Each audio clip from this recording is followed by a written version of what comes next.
Hi, everybody. Thanks for joining us tonight on TCM. I'm Ben Mankiewicz. Sometimes the best way to make a political statement in films is to engage in satire, but sometimes ordinary satire isn't enough to get the job done. Sometimes it takes the pure comic anarchy of the Marx Brothers to cut political leaders down to size. That's the mentality behind our next movie, one of the greatest Marx Brothers movies, and a top-tier political satire as well. It's from Paramount in 1933, Duck Soup.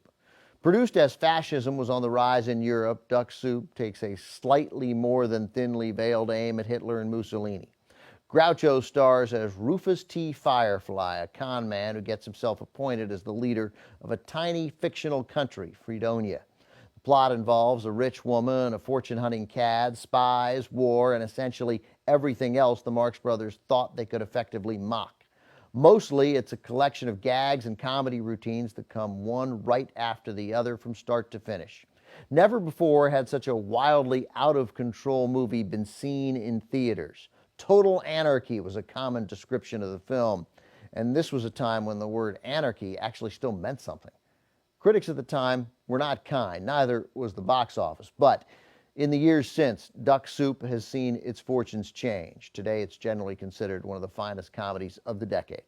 My grandfather, Herman Mankiewicz, produced the film, also helped write the script, though when the Marx Brothers were involved, there wasn't a great deal of formal writing. This was the final movie role for Zeppo Marx, who left the team after production wrapped.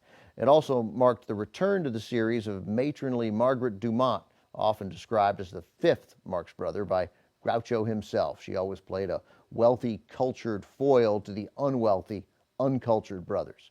From 1933, also featuring Louis Calhern and Edgar Kennedy, the master of the slow burn. Here's Duck Soup.